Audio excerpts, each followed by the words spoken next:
Ok, bienvenue à tous. Je sais qu'il est 13h59, heure de l'Est, et 17h59 temps universel, donc bientôt 18h. Donc, nous allons commencer. Bonjour, bonsoir ou bonne soirée pour ceux qui nous suivent aux 4 points du globe. Nous sommes très intéressants de nous connecter aujourd'hui pour faire le point sur notre live de qualité. C'est parce que ça me tient à cœur. C'est pour ça que nous voulons, nous continuons à faire ce live pour intéresser les uns et les autres à participer et à suivre ce que nous faisons du point de vue qualité. Donc, sans plus tarder, nous allons commencer. Je vais d'abord faire ceci parce que j'ai un petit peu de signalement ici par rapport à mes écrans. Alors, je vais les ajuster. Donc, voilà. Aujourd'hui, le thème du jour, c'est comprendre les normes sur l'intégrité des données. Donc, nous savons que dans le système pharmaceutique et biopharmaceutique, les données sont très importantes et que c'est ça qui va déterminer si le produit est bon, si le système qualité est bien en place. Donc, les données sont des évidences que nous allons apporter aux différentes agences de réglementation en ce qui concerne les audits ou alors les inspections réglementaires. Donc, c'est pour ça que les normes sur euh, les, l'intégrité des données a été, je vais dire, endurcie parce que on faisait déjà, on prenait déjà les données lorsqu'on faisait nos productions pharmaceutiques. Mais avec les nouvelles donnes, euh, il y a eu un renforcement, je vais dire, par rapport au fait que nous devons s'assurer que les données sont intègres et plus vraies et plus précises. Donc, nous allons voir tout ça là. Quelles sont les informations qui concernent les nouvelles normes? Quelles sont les agences ou les entités qui décrivent cette norme-là? Et comment est-ce qu'on peut les intégrer dans nos systèmes de qualité? Donc, d'emblée, aujourd'hui, nous allons essayer de comprendre justement ces différentes normes-là. Donc, pour continuer, je vais me présenter. Je sais qu'on se connaît déjà, mais je vais y aller avec de façon rondement. Donc, mon nom est Kossi Mollet. J'ai une maîtrise en biologie. Je suis diplômé en ingénierie de la chimie. Je suis chimiste membre de l'Ordre des chimistes du Québec. Je suis certifié PMP, Project Management Professional, et puis l'INSEE Sigma. J'ai aussi la certification d'auditeur interne ISO 9001. Je suis formateur agréé, avec plus de 25 ans d'expérience en validation, en recherche et développement, en biopharmaceutique, cosmétique, etc., et produits de santé naturelle. Donc, ancien président de ISPE Canada et aussi membre de différentes associations PDA, ASQ, PMI. Donc, je suis membre ou je dirais plutôt, je travaille pour Mivado Global Performance, qui est une entreprise canadienne fondée en 2004. Nous offrons des services de conseil scientifique, technologique et de gestion. Donc, notre bureau va offrir des services de Lean Six Sigma et de réingénierie, amélioration continue, stratégie de transformation numérique et le tout nouveau bébé que tout le monde aime tant, l'intelligence artificielle, bien sûr. Donc, nous offrons des services à ce niveau-là. Nous avons aussi un service qui est dédié donc à la gestion et à la mise en place des systèmes, des systèmes qualité. Nous avons aussi un volet au niveau de la validation. Quand on fait la réingénierie, le développement des procédés, etc., on peut valider vos systèmes en bout du compte. et aussi tout ce qui concerne la qualification, le commissioning et éventuellement la validation des systèmes informatisés CSV, etc.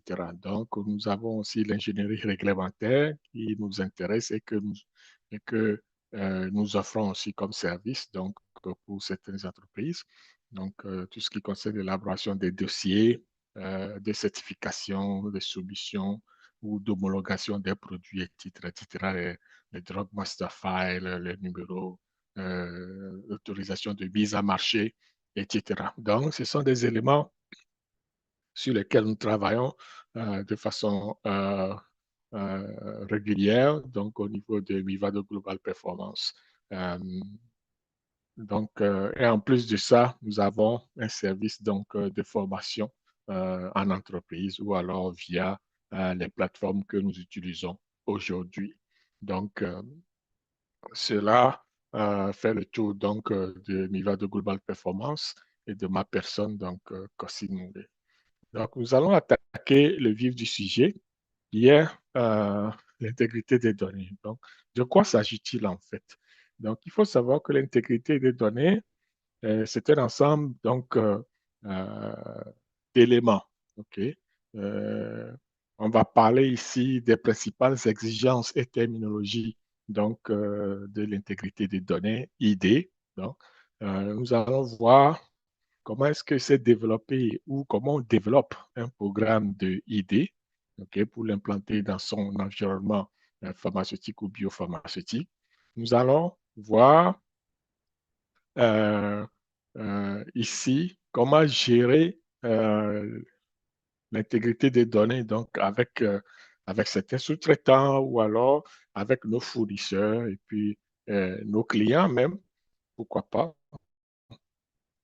Nous allons aussi parler de comment développer un programme de surveillance continue et de gouvernance. C'est très important parce que ce sont des éléments qui seront très appréciés, qui seront scrutés à la loupe par les agences de réglementation. Donc, il est essentiel que nous nous fassions euh, euh, que nous prenons ça en charge, que nous faisons notre devoir de maison par rapport à ces principaux éléments qui vont constituer le programme donc, de l'intégrité des données au sein de notre entreprise.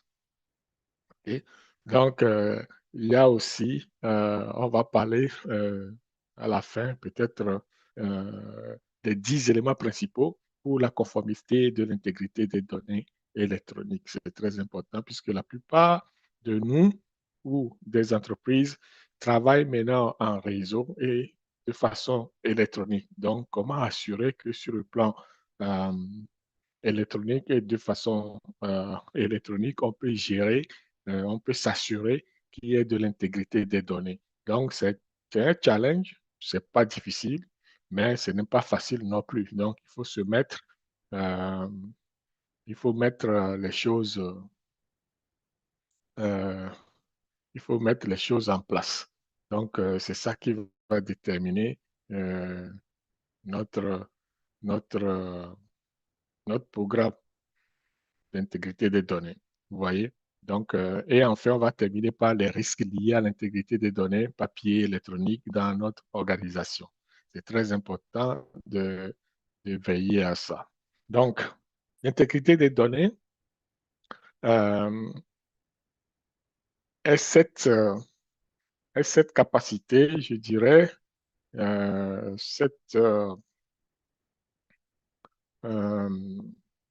un instant, je vais juste couper ici quelque chose et je suis à vous. Euh, donc, je disais que l'intégrité des données est cette capacité à garantir que les données sont, je dirais, complètes. Quand on dit une donnée complète, c'est parce qu'il ne manque pas des éléments. Donc, toutes les valeurs sont présentes, toutes les données, tout ce qu'on veut sont présentes au niveau qualité ou contrôle qualité. OK? Cette donnée doit être cohérente. Donc, est-ce que si on fait une analyse de sucre, est-ce qu'on a vraiment dosé le sucre ou on a dosé autre chose? Donc, il faut que ça soit cohérent. Si c'est 1 plus 1 qui font 2, on doit pouvoir démontrer que c'est ça. Donc, et c'est lié quoi? À la matière, au poids, au volume ou à la capacité ou à la vitesse de l'air. Donc, tout ça là, il faut que ça soit cohérent. Les données euh, doivent avoir un sens. Est-ce qu'on a pesé 10 grammes ou 10 litres de liquide? Donc, c'est ça qu'on veut dire. Ensuite, il faut que les données soient exactes, l'exactitude des données. OK? Donc, il ne doit pas y avoir d'erreur. On doit être sûr de nos données. C'est exact, c'est 10, 10, c'est 10. C'est pas quelque chose d'autre. Parce que lorsqu'on prend une pilule et qu'on sait que sa dose, c'est 5 milligrammes, il faut que lorsqu'on va faire l'analyse de cette pilule-là, on trouve 5 milligrammes. Non seulement on confirme la donnée 5 milligrammes, mais aussi on confirme la dose qui est 5 milligrammes. Vous voyez?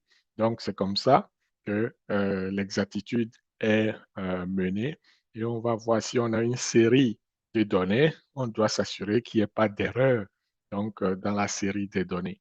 Donc, ce sont des éléments qui seront pris en compte au niveau du système qualité. Vous voyez? Donc, c'est très important. Ensuite, il faut que la donnée soit digne de confiance. Avons-nous confiance en nos données? Ça, c'est un élément primordial. On peut avoir des données et ne pas avoir confiance en ces données-là parce que tout ce qui entoure la prise des données n'était pas efficace ou ne sont pas fiables. Donc, du coup, la donnée qui va sortir de ça, euh, oui, c'est une donnée, elle peut être complète, cohérente, exacte, mais peut ne pas être digne de confiance. Donc, ce sont tous les éléments que nous devons prendre pour assurer la conformité et avoir une certaine confiance en nos données.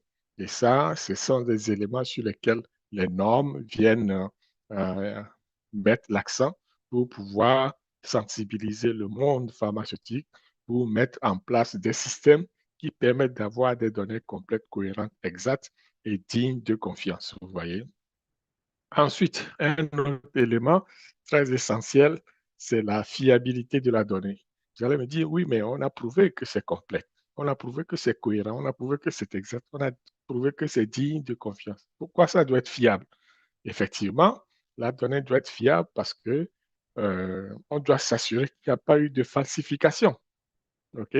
Que la donnée n'a pas été manipulée, falsifiée par quelqu'un et que les résultats des données qu'on a eues, c'est vraiment ce qu'on a mesuré et qu'il n'y a pas eu la main invisible qui est venue changer les données. Vous voyez? Donc, il faut s'assurer que cette donnée soit fiable. Et donc, on met des éléments en place pour garantir la fiabilité des données. Un dernier point, et non des moindres, donc c'est le maintien dans le temps. On doit être capable de garder la donnée pendant longtemps, le plus longtemps possible. Donc, on le voit tous. Vous voyez que dans certains pays ou dans certaines agglomérations, on a nos données qui sont archivées peut-être au niveau des municipalités, au niveau des mairies, etc., etc. Donc, ces données-là sont conservées pendant longtemps, peut-être toute la durée de notre vie. Donc, c'est ça, le maintien dans le temps. Donc, il faut que aussi les données pharmaceutiques où les analyses, les résultats d'analyse soient fiables, soient exacts, soient cohérents, soient dignes de confiance et soient maintenus pendant longtemps dans nos archives. Donc, c'est ça qui va permettre de dire que nous avons rencontré l'intégrité des données. Donc, vous voyez que ces principaux éléments viennent confirmer ce que nous savons déjà, en fait, ce que nous savons et peut-être ignorons aussi.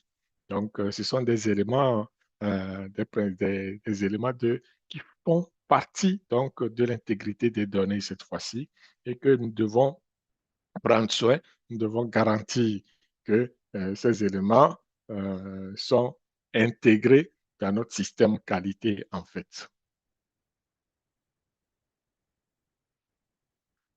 Ici, nous allons passer à travers de quelques définitions pour voir quelles sont les particularités liées donc à cette intégrité des données. Donc, on dit que les données sont enregistrées et sécurisées dans une zone qualifiée ou sous forme papier.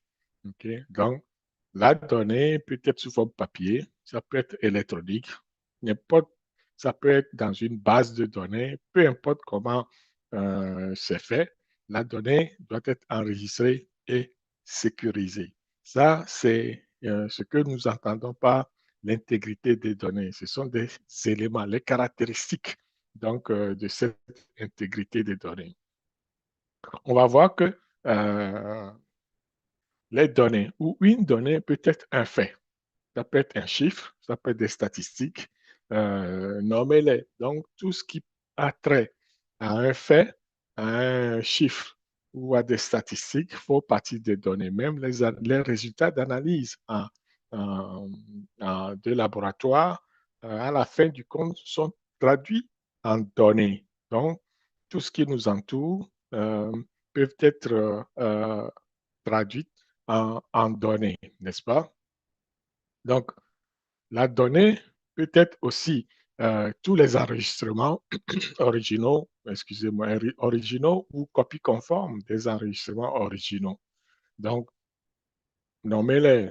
On prend un papier, un résultat d'analyse ou un certificat d'analyse en soi, c'est une donnée. Si on fait une copie de ce certificat, de ce papier, ça devient encore une donnée, donc donnée copiée, ainsi de suite. Des enregistrements directs par, je sais pas, des éléments, des instruments de mesure, etc., sont des données aussi.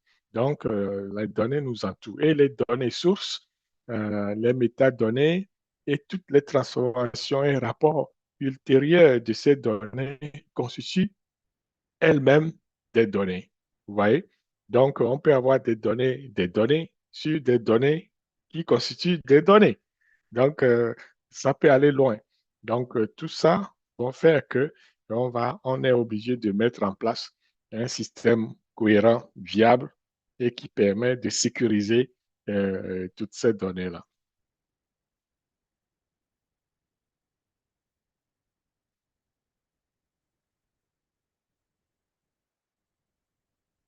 Si nous continuons, tantôt on a parlé des métadonnées. C'est quoi les métadonnées? Les métadonnées sont des données qui décrivent les attributs d'autres données et fournissent un contexte et une signification à cette donnée-là.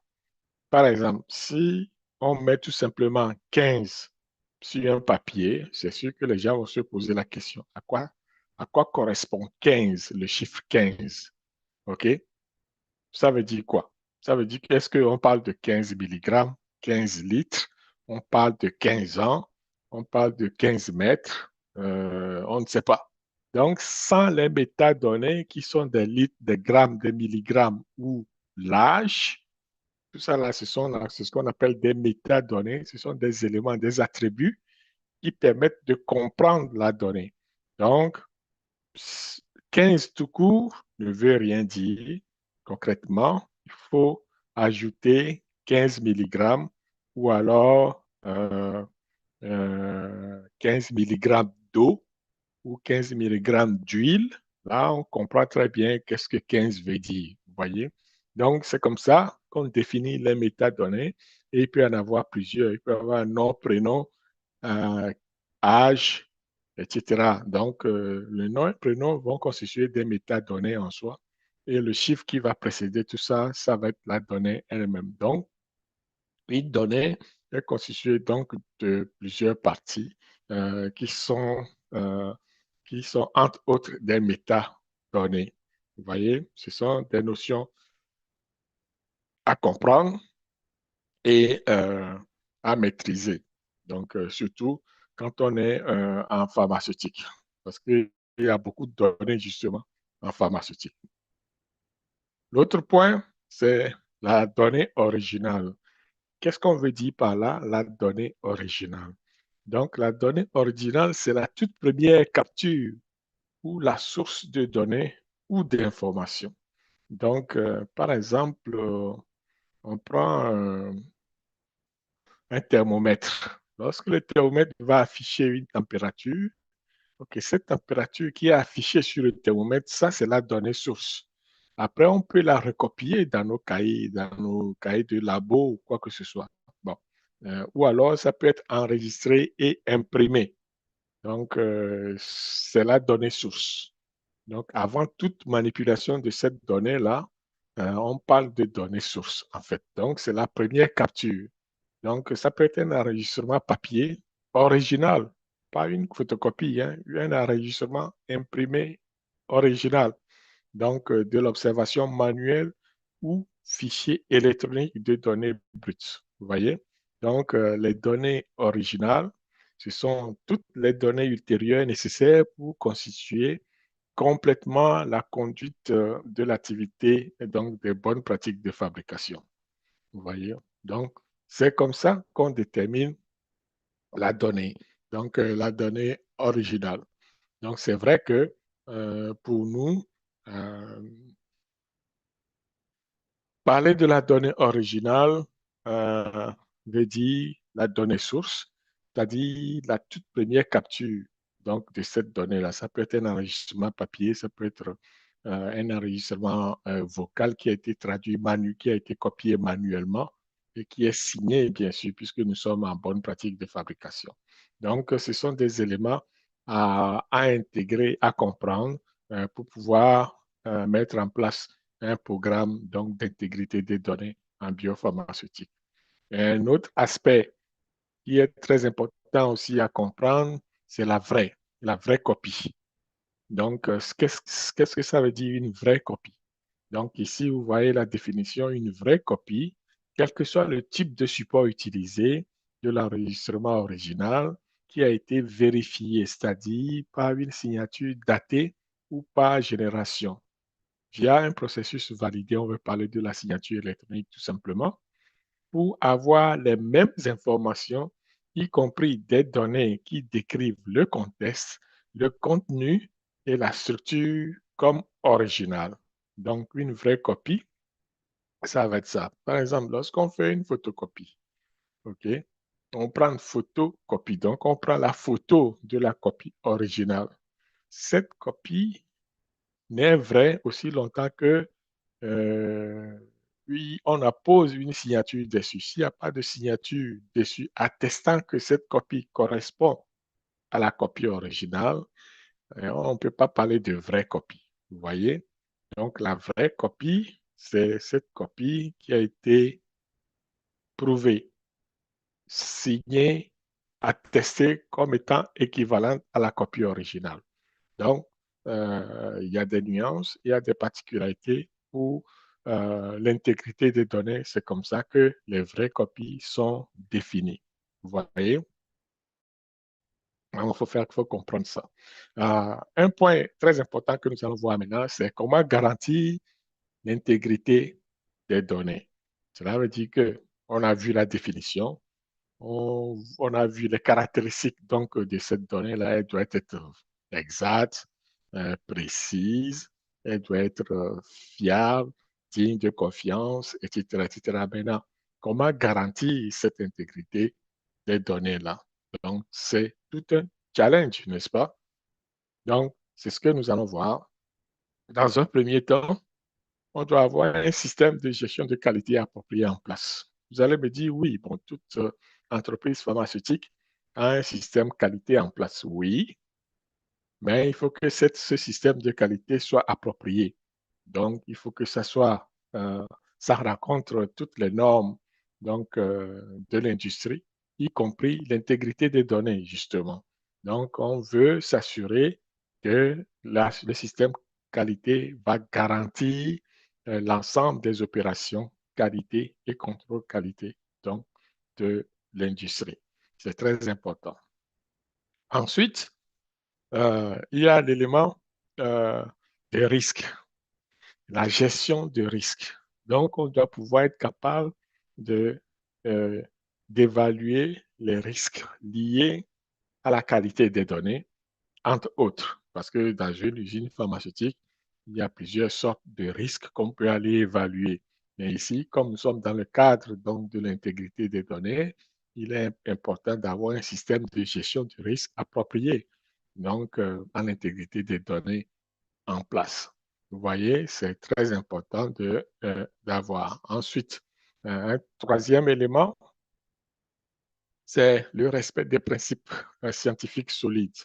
Pourquoi? Parce que le risque est basé sur des connaissances scientifiques. Il faut avoir des données scientifiques pour pouvoir évaluer les risques qui sont liés au monde pharmaceutique. Comme les pharmaceutiques, c'est une science, donc on doit respecter la logique des sciences ici.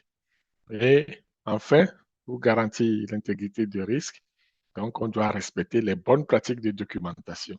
Donc, on peut avoir, je crois que ici, les bonnes pratiques de documentation, c'est un volet donc des bonnes pratiques de fabrication, en tout cas, qui veut s'assurer que toute la documentation est faite selon les règles de l'art. Donc, c'est toute une pratique aussi que nous pouvons développer dans un autre live. Mais sachez que ces quatre points, ces quatre éléments doivent être euh, intégrés ensemble pour pouvoir garantir l'intégrité des données. Alors, une fois que ça c'est fait, on doit être capable d'avoir la traçabilité, de mettre en place une certaine traçabilité des données. Donc, euh, lorsqu'on parle de traçabilité, le terme anglais qui parle de cela, c'est l'audit trail. L'audit trail, c'est la traçabilité ou traçage des données. Donc, les traçages des données sont un enregistrement de la date et de l'heure des entrées et des actions d'un opérateur qui crée, modifie ou supprime des enregistrements électroniques. Ceux-ci devraient être sécurisés et générés par ordinateur, c'est-à-dire que nous ne comptons pas sur un utilisateur pour fournir l'audit trail. Vous voyez? Donc, l'audit trail, souvent, c'est par rapport au système informatisé. C'est un mécanisme qui permet de tracer toutes les activités qui ont eu lieu dans le système. C'est-à-dire, s'il y a une personne qui va modifier, créer, ajouter, retirer, supprimer n'importe quel enregistrement, il faut que le système doit être capable de l'enregistrer et de prouver par après qu'il y a quelqu'un, monsieur X ou monsieur Y, est rentré dans le système à telle heure et a fait telle manipulation dans le système. Donc, on doit pouvoir être capable de retracer toutes les activités qui ont eu lieu selon un intervalle de temps donné. Donc, c'est ça l'audit. Ça vient de 21 CFR partie 11.10, alinéa E. Donc, des lois ou de la réglementation de la Food and Drug Administration. Donc, CFR, ça veut dire Code of Federal Regulation. Okay? C'est le chapitre 21, partie 11, justement, qui fait état donc, de l'audit trail. Donc, c'est très important de l'avoir en tête pour pouvoir s'assurer que nos systèmes informatisés se conforment donc à l'audit trail.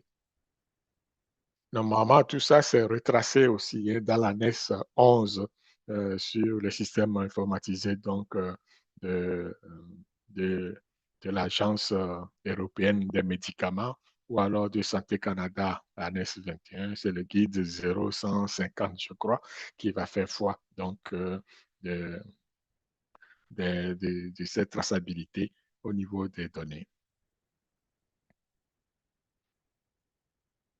L'autre élément, ce sont les données critiques.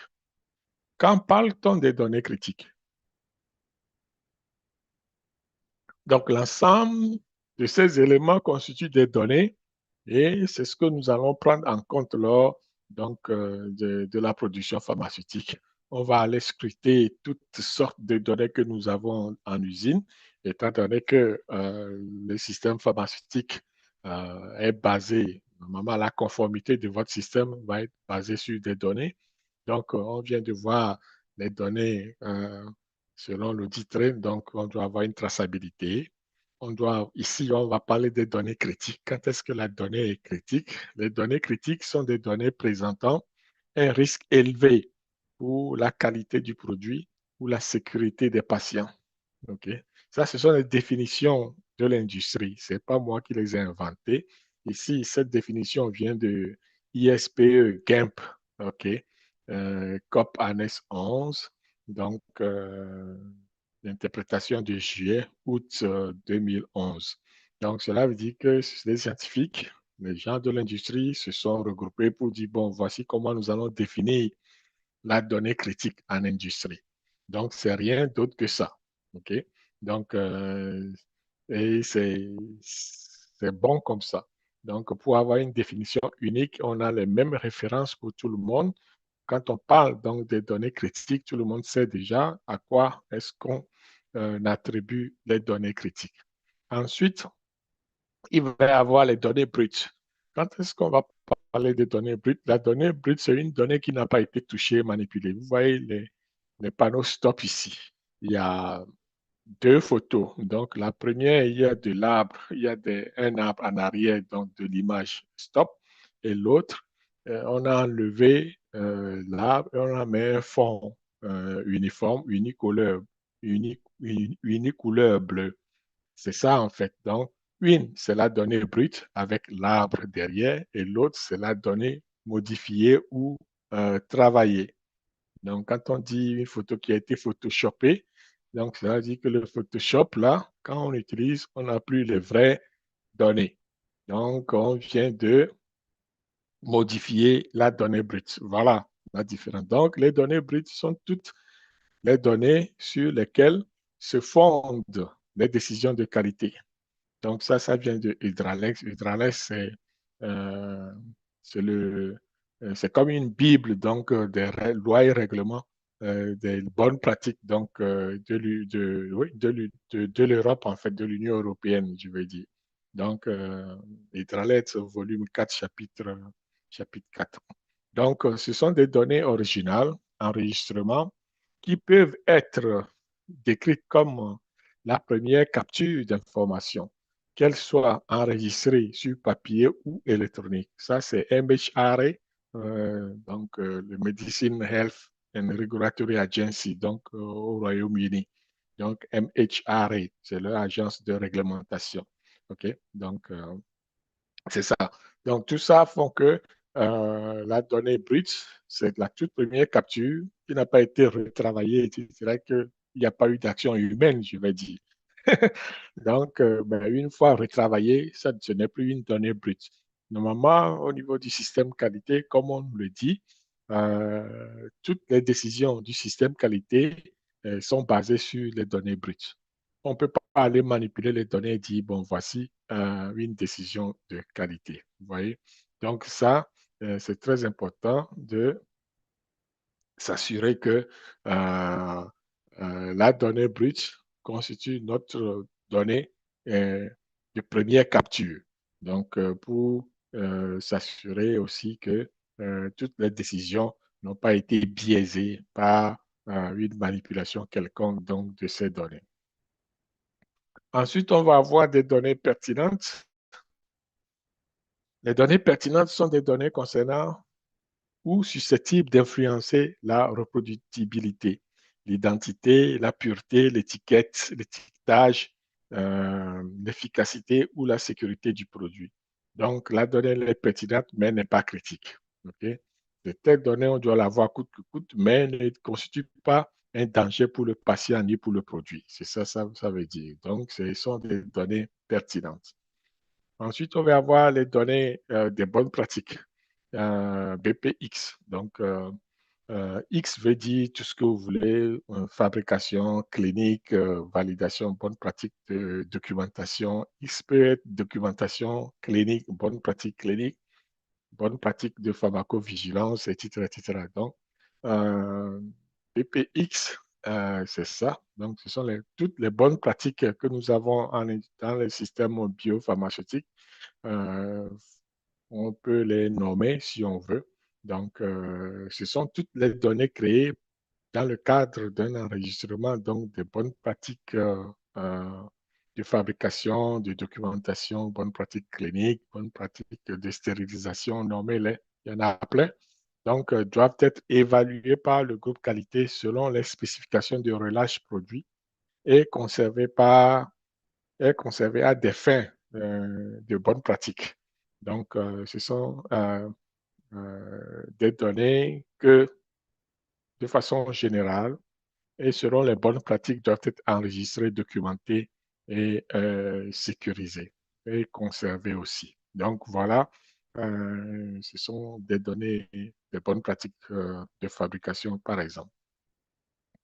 Là, on peut les nommer, on les connaît très bien. Maintenant que nous sommes habitués et nous connaissons clairement le principe des bonnes pratiques de fabrication, pour l'avoir suivi dans les autres lives, sinon vous pouvez retourner sur notre plateforme YouTube pour aller, et peut-être Facebook pour aller revoir tous les lives passés qui traitent donc des bonnes pratiques de fabrication.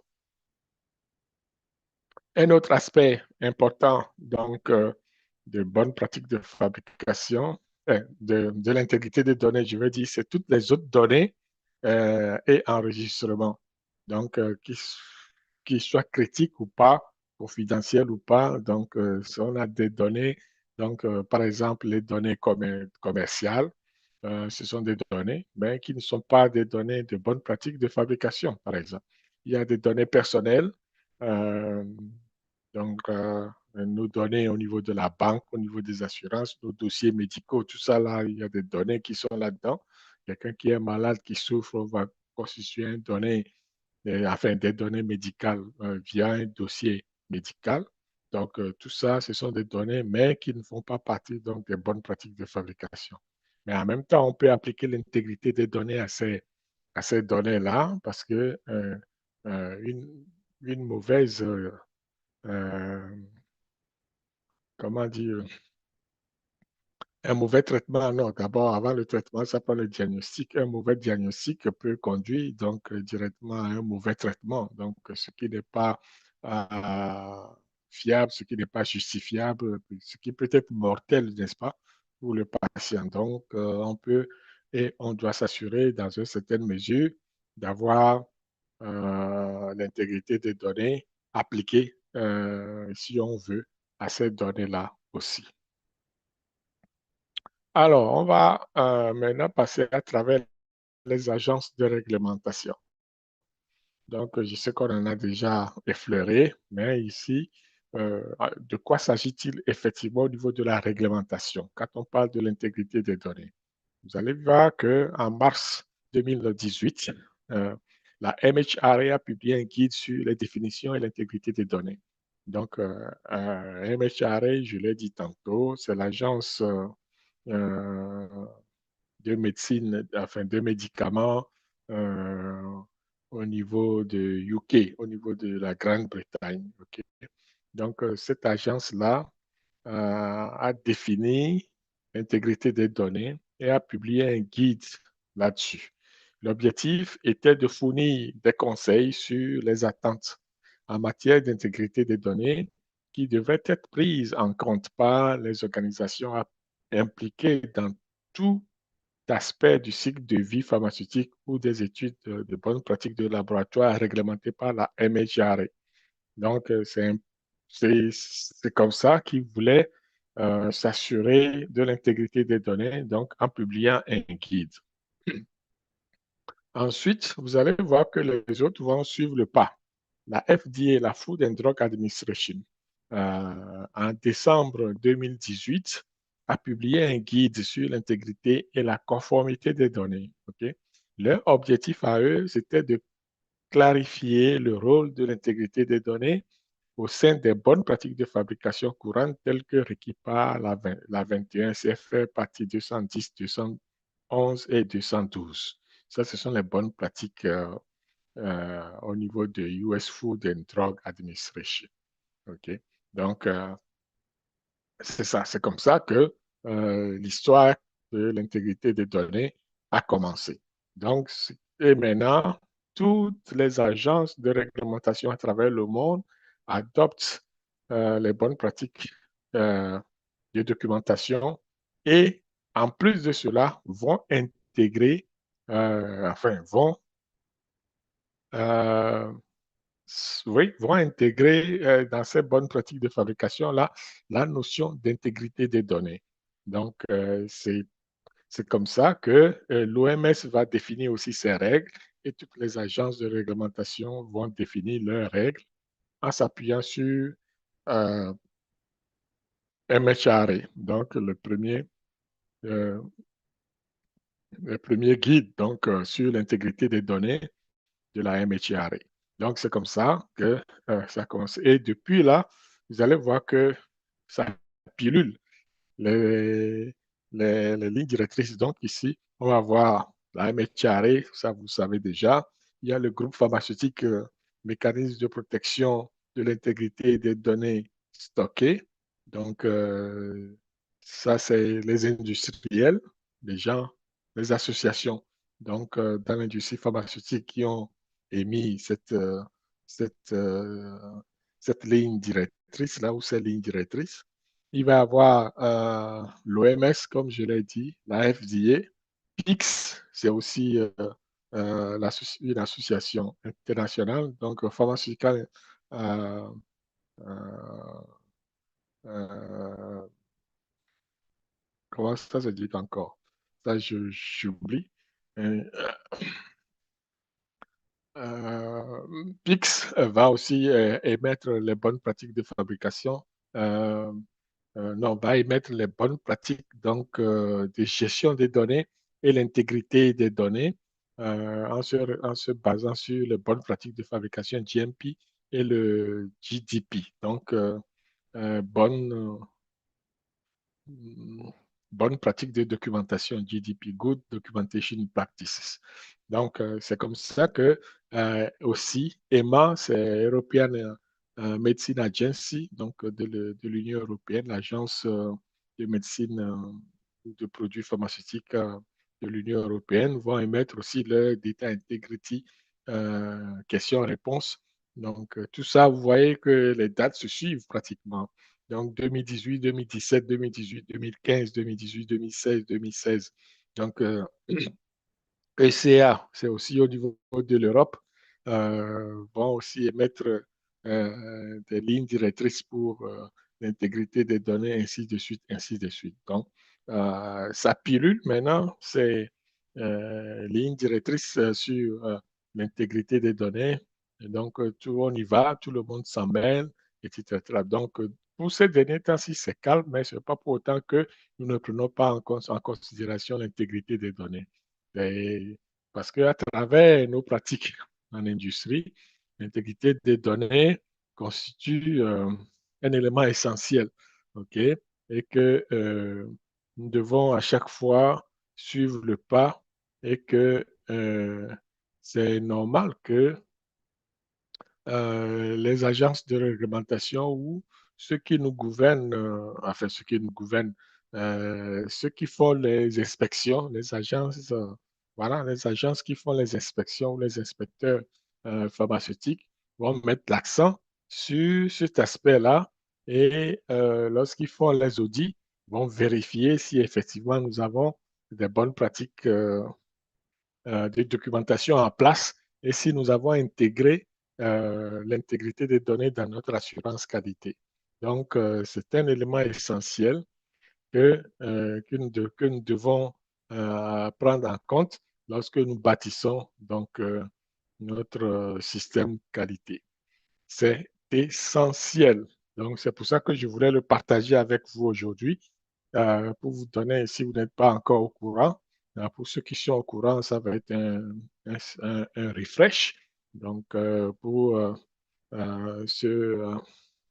se remémorer, je veux dire, et prendre en compte que l'intégrité des données est un élément, est un aspect fondamental donc, des bonnes pratiques de documentation et par conséquent, donc, procure une certaine conformité et sécurité pour le produit, le process et puis les clients.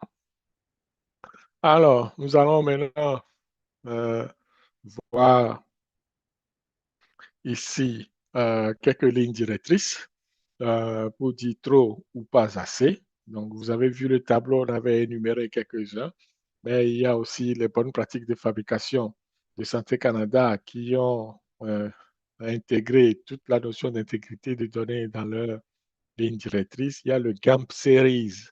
GAMP, c'est Good Automation Manufacturing Practices. Donc, ça, c'est de ISPE, l'association International Society for Pharmaceutical Engineering.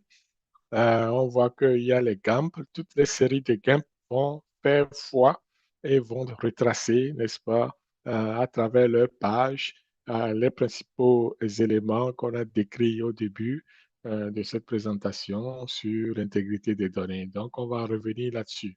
Et la FDA, à travers ses guidances, évidemment, le 21 CFR partie 11, va mettre l'accent sur la signature électronique, l'intégrité des données et puis le-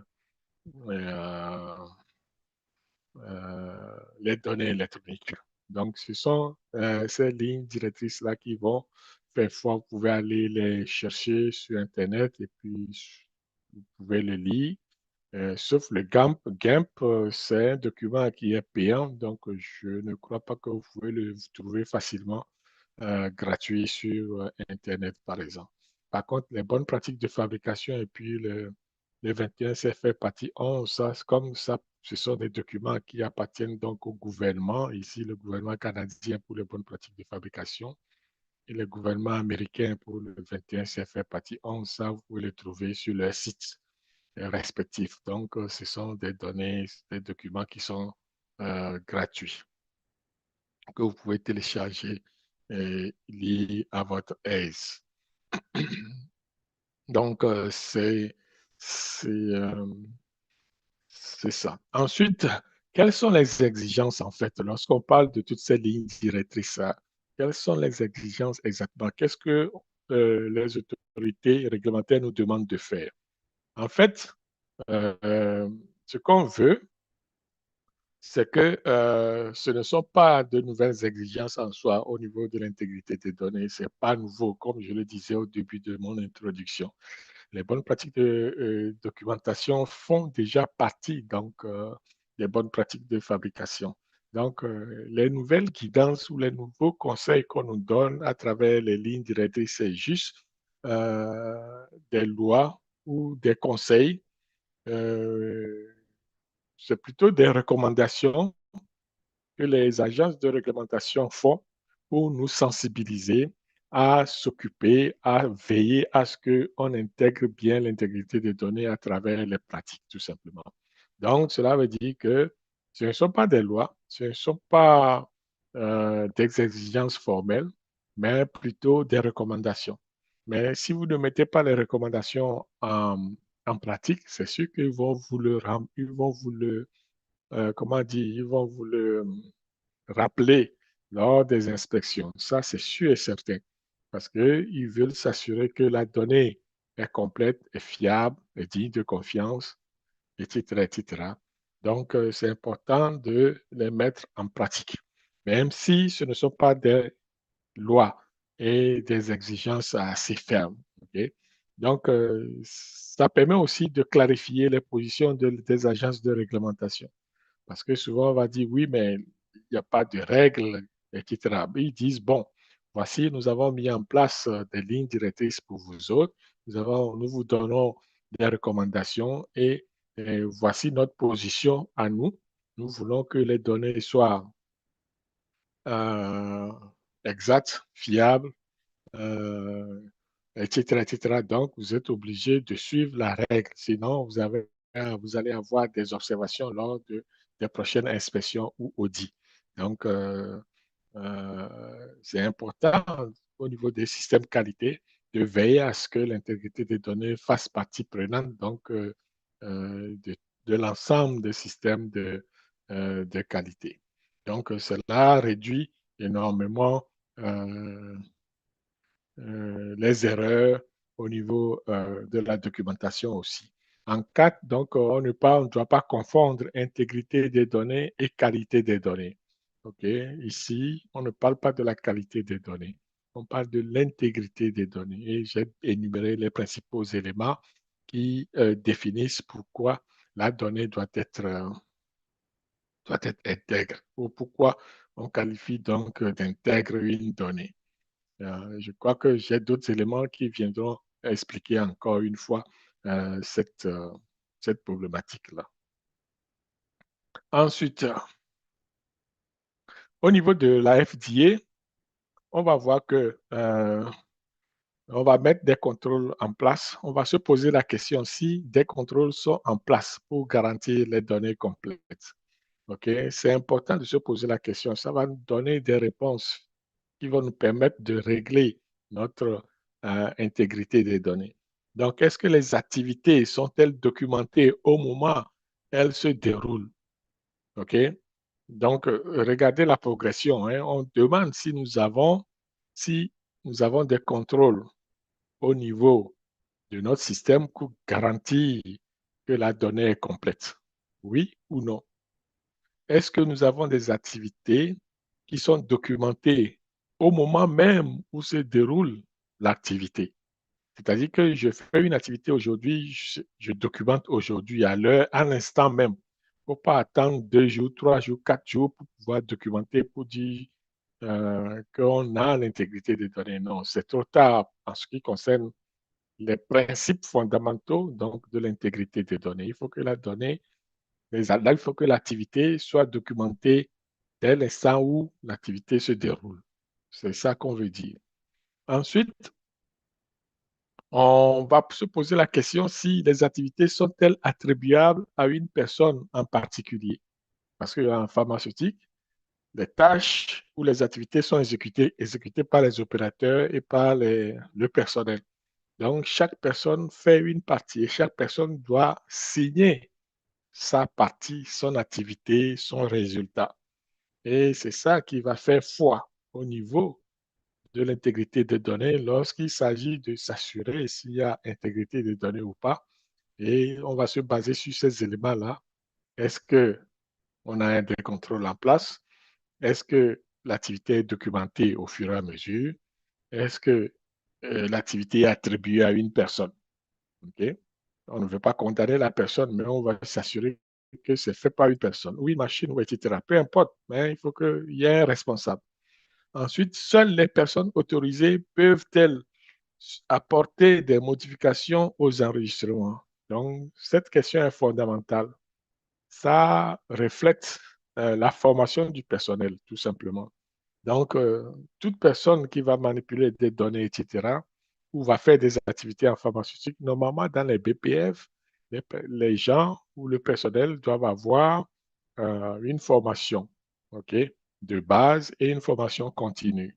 Maintenant, les règles ou les lignes directrices sur l'intégrité des données viennent renforcer cet aspect donc, des BPF pour s'assurer que les personnes qui doivent interagir avec la modification de la donnée aient reçu une formation avant de faire ce genre d'activité. Donc, je trouve que c'est très bien de faire ça et ça permet de garantir et de mettre en place ce que nous appelons l'intégrité des données finalement. Donc, vous voyez, c'est comme ça que les questions vont se poser au fur et à mesure pour s'assurer qu'en bout de ligne, on ait l'intégrité des données. Une autre question fondamentale qu'on va se poser aussi, c'est existe-t-il un enregistrement des modifications apportées aux données? Souvenez-vous, nous avons parlé de la traçabilité des données, le traçage des données. C'est ça. Donc, est-ce qu'il existe des enregistrements, des modifications apportées aux données? C'est l'audit très tout craché, ça. Donc, on veut s'assurer que toute modification effectuée dans le système soit enregistrée, documentée par le système lui-même pour s'assurer qu'il n'y a pas eu de modification, il n'y a pas eu des activités frauduleuses au niveau des données, au niveau du système qualité non plus. Donc, c'est important de se la poser comme question. Ensuite, est-ce que les enregistrements sont-ils examinés pour en vérifier l'exactitude, l'exhaustivité et la conformité aux normes établies? Vous voyez, euh, est-ce qu'on a conservé en toute sécurité la création des données? Euh, c'est-à-dire est-ce qu'on a conservé les données depuis leur création jusqu'à leur élimination après la période de conservation. Donc, on va être capable de jouer sur le cycle de vie des données, c'est-à-dire de la création jusqu'à la, euh, l'élimination de ces données-là. On doit pouvoir avoir un contrôle sur ces données, sur leur évolution, etc. etc. Donc, ça fait aussi partie donc, de l'intégrité des données en tant que telle. Au niveau de MHRA, ce que ça va avoir comme, ce qu'ils ont plutôt signifié donc, à l'opinion, c'est que leurs lignes directrices euh, viennent avec des nouvelles terminologies. OK? C'est-à-dire que les terminologies qu'on avait définies au départ, c'est-à-dire vraie copie, données originales, etc., etc. Donc, la MHRA vient confirmer cette terminologie-là et définir une définition, et vient donner une définition standard donc, pour toute l'industrie. Donc, c'est le travail formidable que leur ligne directrice a apporté comme valeur ajoutée. De plus, ils ont permis de rendre les organisations responsables donc, de l'intégrité des données. Donc, cela se passe à travers la culture qualité de l'entreprise, vous voyez. Donc, c'est pour ça qu'au début, on disait que le système qualité de l'entreprise doit être capable d'intégrer toute la notion, tous les principes donc, de l'intégrité des données et que la qualité doit se bâtir au niveau de la conception plutôt que de la mesurer en fin de compte. Aussi, le milieu de travail doit être propice au contrôle effectif de l'intégrité des données. Ça, c'est ce qu'ils veulent dire. Il veut dire qu'on doit prendre des mesures nécessaires pour que l'on puisse documenter l'intégrité des données à travers nos usines. Donc, c'est important d'avoir des milieux de travail propices. Un autre élément, avoir une politique et une gouvernance des données.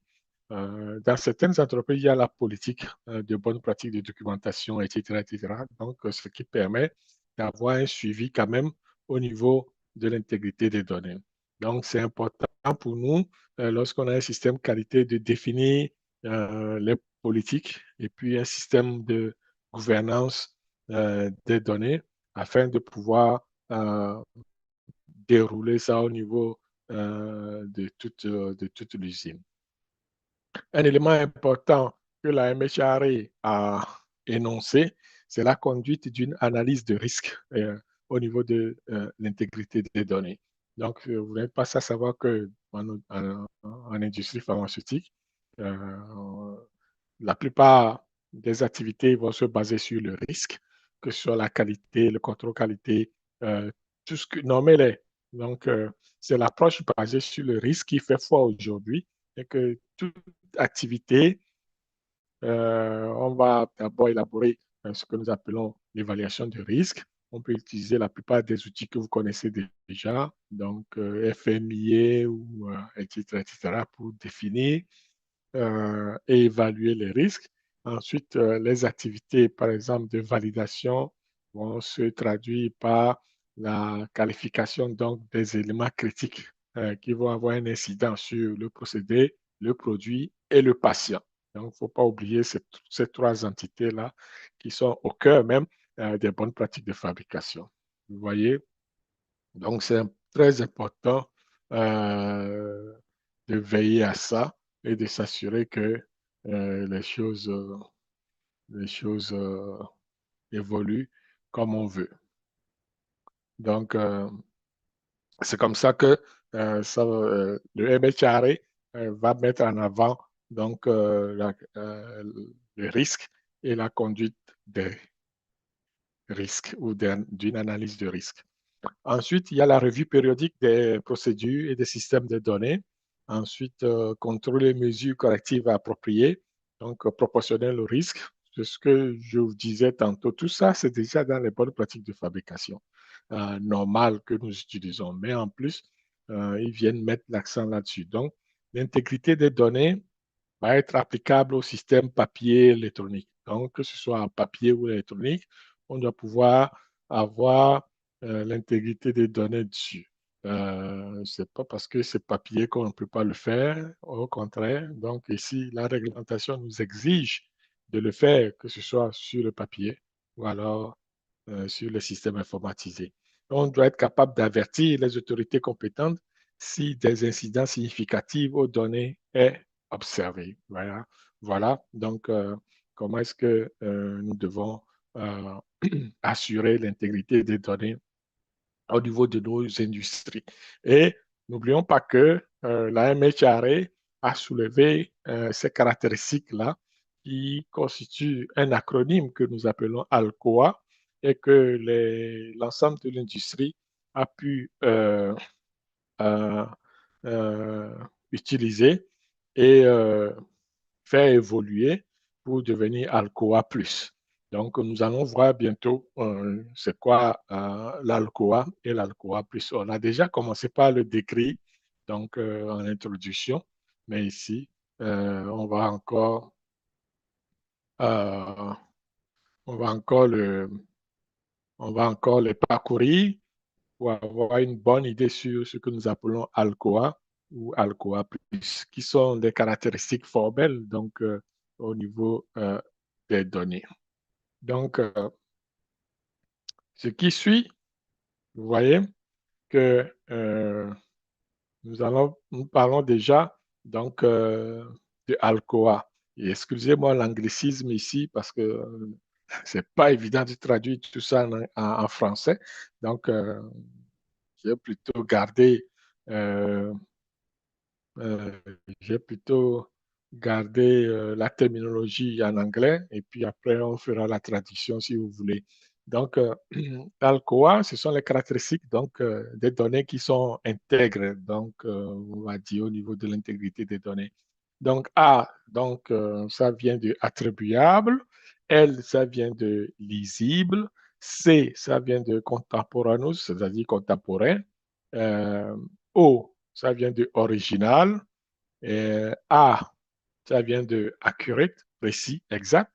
Et puis, les plus, la donnée doit être complète, consistante, enduring, ça doit être maintenu dans le temps et disponible. Vous voyez? Donc, c'est pour ça qu'on parle de ALCOA, donc ALCOA. Et le plus, ce sont les quatre éléments en bleu, c'est-à-dire complète, complete, consistent, enduring et available.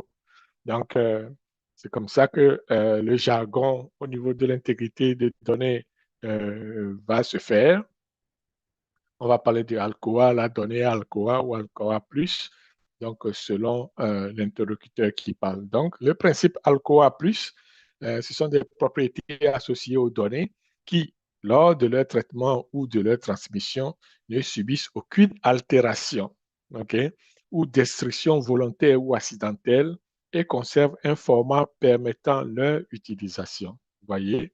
Donc, c'est très important de, d'avoir ces éléments-là et de s'assurer que la donnée rencontre les exigences donc, de nos, euh, des agences de réglementation finalement. Donc, c'est Alcoa ou Alcoa Plus. Donc, le tableau suivant décrit en détail donc, ce qu'on veut dire. Donc, attribuable, attribuable. Donc, ça, c'est facile, attribuable. Legible, c'est lisible. Donc, là, attribuable, on dit que qui a fait l'action et quand. Donc, on veut avoir, tantôt j'ai posé la question au niveau de la FDA, qui a généré la donnée ou qui est responsable de l'activité.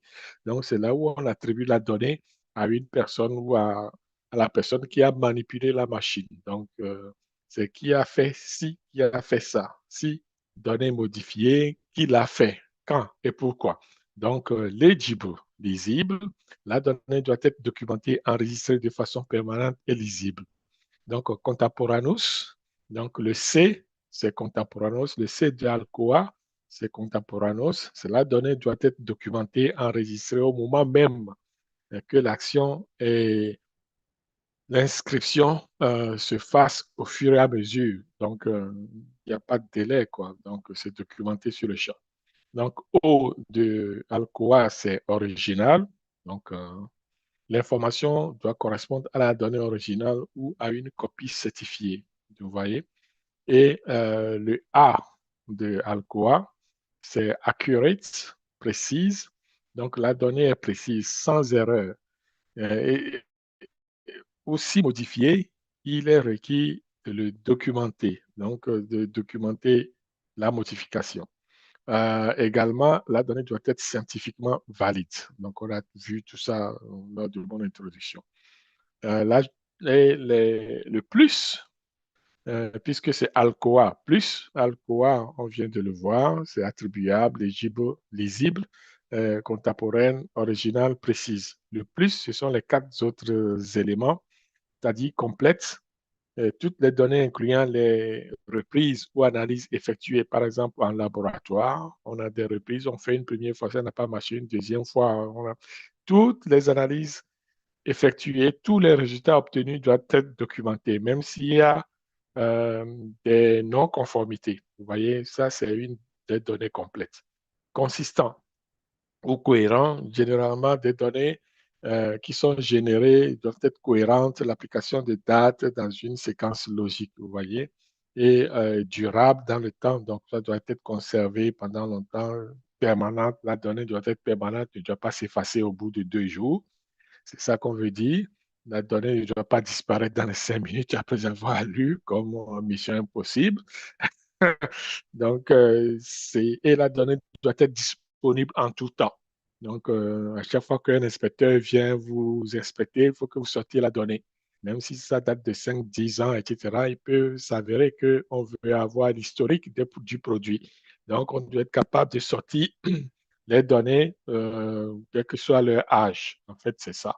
Donc, et puis, c'est pour ça qu'on va parler de bonnes pratiques de documentation. Normalement, tous ces éléments-là doivent faire partie donc d'une politique de bonnes pratiques de documentation qui sont implantées au niveau ou au sein même du système qualité. Vous voyez, donc, c'est très important pour les biopharmaceutiques de pouvoir documenter ces éléments-là.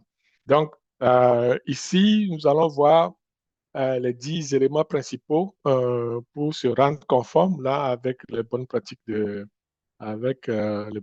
documentation et à travers elles, l'intégrité des données. Donc, premièrement, il faut bien connaître la réglementation et les lignes directrices. Ce n'est pas un sorcier.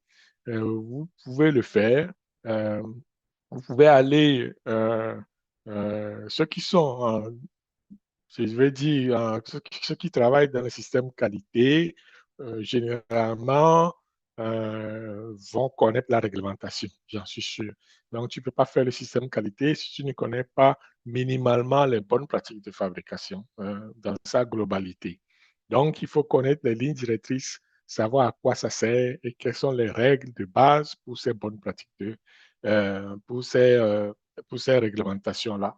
C'est très important de les lire au moins une fois. Ensuite, on doit être capable de développer des procédures de site conformes aux exigences réglementaires. OK? C'est important. Avoir la réglementation, c'est bien, mais les bonnes pratiques nous imposent qu'on ait des procédures internes qui sont alignées sur euh, les lignes directrices, justement, ou la réglementation. Parce que tu ne peux pas appliquer la réglementation telle qu'elle, on doit traduire en activité ou en sous-tâche. Donc, étape par étape pour pouvoir rencontrer les lignes directrices. L'autre, en troisième point, on va voir qu'on doit bien connaître nos systèmes et nos équipements. Donc, on doit être capable de connaître nos limites, nos équipements, nos systèmes et l'adapter donc ou vice-versa aux lignes directrices finalement. En quatrième position, on doit maîtriser les flux des données de nos systèmes. OK? C'est important. C'est pour ça, quand tu connais ton système, cela ne veut pas dire que tu maîtrises le flux de données de ton système. Donc, non seulement tu dois connaître ton système, mais en plus de cela, vous devez maîtriser le flux de données de ce système-là. Ça part d'où? Ça arrive où? Ça passe par où? Qui traite quoi au niveau du processus? Donc, une approche processus permet de cerner le flux des données au niveau d'un système, normalement. En 5, déterminer le système, déterminer si le système est pertinent du point de vue bonne pratique de fabrication. Okay? Donc, normalement, tous les systèmes ne sont pas pertinents ou critiques pour les bonnes pratiques de fabrication. Et ça, il faut pouvoir travailler avec l'ingénierie ou le service technique, qualité, contrôle qualité, pour aller déterminer quels sont les éléments critiques, non critiques, etc., etc. Donc, et ça fait partie aussi de ce que nous appelons l'évaluation des risques dont on avait parlé tantôt. Donc, tout est imbriqué à ce niveau-là. En sixième position, on doit être capable de déterminer si le système est conforme au 21 CFR partie 11 ou alors à l'UE GMP Annex 11. OK, ça c'est l'audit trail, Electronic Record, Electronic Signature. OK, donc vous devez être capable de déterminer si votre système est conforme à l'audit trail parce que l'audit trail, c'est ça qui va permettre la traçabilité des données et des systèmes. On l'a vu tantôt. Donc, c'est un élément très important au niveau de l'intégrité des données et aussi de la validation des systèmes informatisés. Comprendre le niveau de risque que la donnée peut causer à la sécurité du patient. Comme vous le savez tous, une usine pharmaceutique fabrique des médicaments pour soigner qui? Nous-mêmes, les humains, les patients.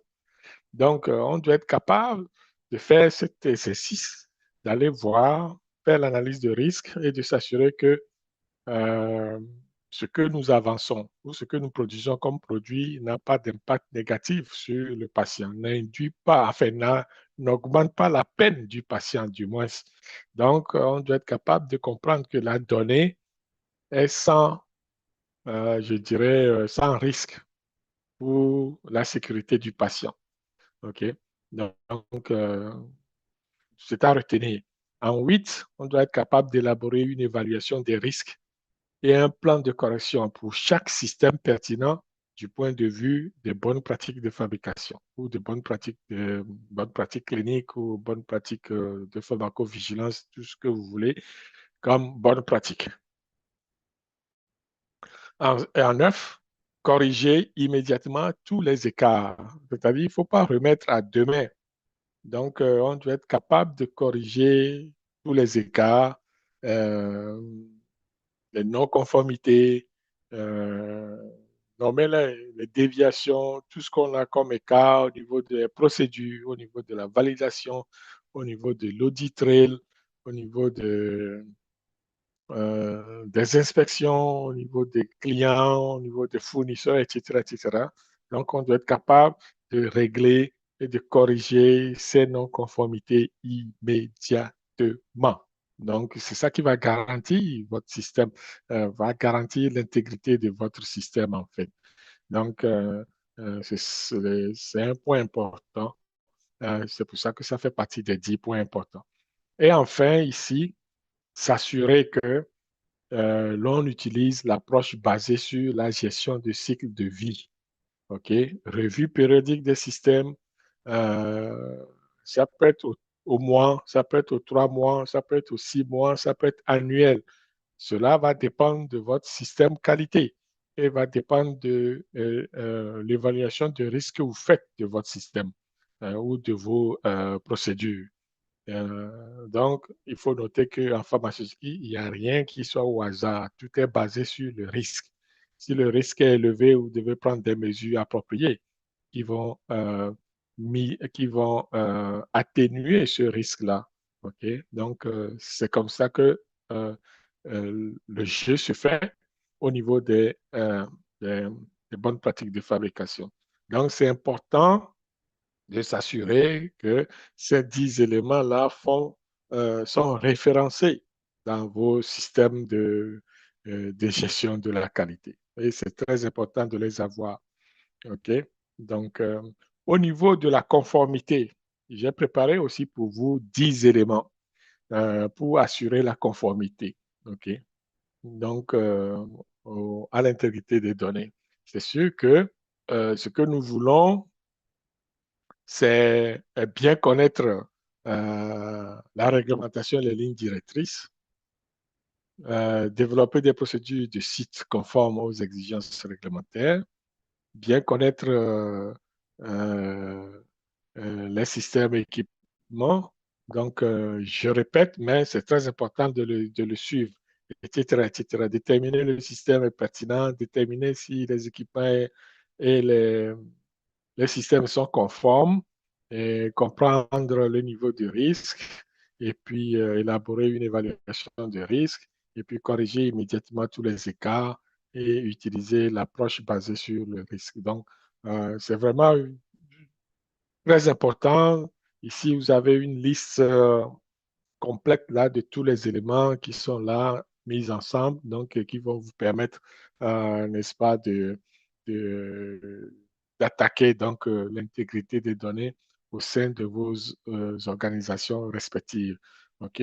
Donc, c'est très important de s'assurer que ces éléments sont en place et que vos, vos systèmes qualité reflètent en tout point ces éléments-là. Donc, je dois dire que nous sommes arrivés à la fin de cette présentation et que euh, bon, la conclusion, ce sont les 10 éléments pour la conformité donc, de l'intégrité des données. Vous avez bien compris que c'est essentiel. Étant donné que c'est une introduction et qu'en 1 heure 30, on ne peut pas aller dans les détails de ces éléments-là, je vais vous inviter à aller chercher les éléments sur Internet pour compléter votre compréhension sur le sujet. Ou alors, nous rejoindre sur Mivado Global Performance. Et je profite pour faire un rappel que les 29, 30, 31 octobre 2025 aura lieu à Lomé au Togo. Donc, notre prochain atelier, troisième édition, sur les techniques de production pharmaceutique. Et le thème, c'est transfert de technologie. Donc, à travers ça, nous allons parler, n'est-ce pas, donc, des BPF, nous allons parler de transfert de technologies de procédés et aussi des produits, comment transférer un produit d'un site à un autre, les méthodes d'un site, d'un laboratoire à un autre. Nous allons parler donc de la validation de procédés, de la validation analytique aussi, puisque lorsqu'on fait le transfert, il y a tout ça là qui embarque, donc on va les englober là-dedans. C'est pour ça que nous avons étendu notre troisième édition sur 3 jours pour pouvoir prendre en compte tous ces éléments-là. OK? Donc, c'est essentiel de nous joindre. Si vous avez besoin donc d'informations additionnelles ou si vous avez des questions, vous pouvez les laisser à travers nos chats, soit sur YouTube, soit sur Telegram, soit sur TikTok, soit sur Facebook, LinkedIn, YouTube ou alors partout où nous nous trouvons. Vous pouvez chercher, on est là, on est sur TikTok, on est sur YouTube, on est sur Facebook, etc., etc. Donc, ça nous ferait plaisir de vous y répondre en temps et lieu. Et n'hésitez pas à vous abonner à nos chaînes et à recevoir, à activer la cloche de notification pour recevoir toutes nos nouvelles publications aussi. Donc, on veut vous garder avec nous et partager les bonnes choses donc, du monde pharmaceutique. Donc, voilà, je vous dis merci. Merci beaucoup d'avoir passé ce temps avec nous et ce fut un grand plaisir d'avoir parcouru l'intégrité des données avec vous. Donc, sur ce, je vous dis merci et à la prochaine. Ciao.